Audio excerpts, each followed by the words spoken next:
გზა, რომლებიც ისტორიულ ძეგლებამდე მიგვიყვანს, აჭარის კულტურული მემკვიდრეობის დაცვის სააგენტო სპეციალურ პროექტს ახორციელებს.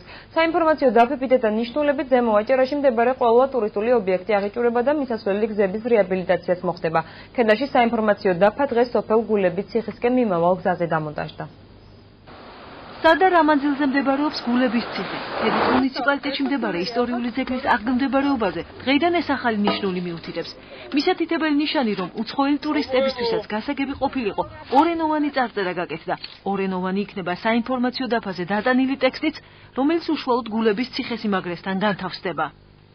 ქედაში გასულ წელს განთავსდა 6 ობიექტზე, 6-თან. საბათ შორის იყო ხიდები, თამარის ხიდები, მიწის ხიდი, ცივასრულას ციხესიმაგრეზე, დანდალოს ციხესთან, კავიანის ციხესთან და წელს განახლდა ეს გეგმა. დღეს ვიყოფებით სოფელ გულების დასაწყისში, საიდანაც არის მისასვლელი გზა გულების ციხესთან.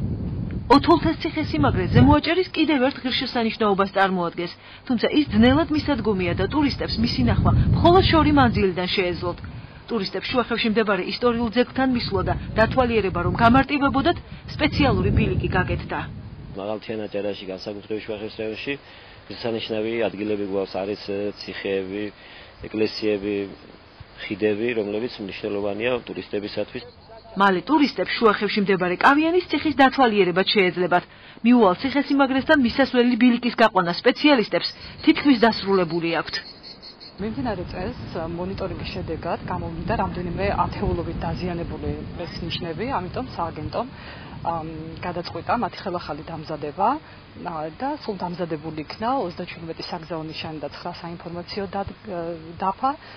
ისინი გადაეცა შესაბამის მუნიციპალიტეტებს, ხოლო ქედა, შუახევი, ქობულეთი და ხელვაჩაურის მუნიციპალიტეტებს ისტორიულ ძეგლებთან, მისასვლელ გზებთან განსათავსებლად. ტურისტული ობიექტების საინფორმაციო დაფებით და ნიშნულებით უზრუნველყოფა აჭარის კულტურული მემკვიდრეობის დაცვის სააგენტოს ინიციატივით დაიწყო. რამდენიმე მიმართულებით მიმდინარეობს საქმიანობა, რათა აჭარა და თვით კულტურული ძეგლები ტურისტებისათვის ასევე ხელმისაწვდომით გახდეს და ღირსშესანიშნავი იყოს. ერთ-ერთი მიმართულება ზუსტად არის კულტურული ძეგლებთან მისასვლელი გზების გაწმენდა და სათანადო ნიშნულების დამონტაჟება. გასული წელს დაიწყო აღნიშნული პროექტი. აღნიშნული პროექტის პარალელში ფაქტურად ყველა ციხესთან დამონტაჟდა საინფორმაციო დაფა. დღეისთვის დაგეგმილია უკვე დაზიანებული საინფორმაციო დაფების გამოცვლა. საინფორმაციო დაფებით და ნიშნულებით ზემო აჭარაში მდებარე ყველა ტურისტული ობიექტი აღიჭურება. კულტურული მემკვიდრეობის დაცვის სააგენტოს ინიციატივით წელს სოფელ ფურტიოში თაღოვანი ხიდის რეაბილიტაციაც იგეგმება.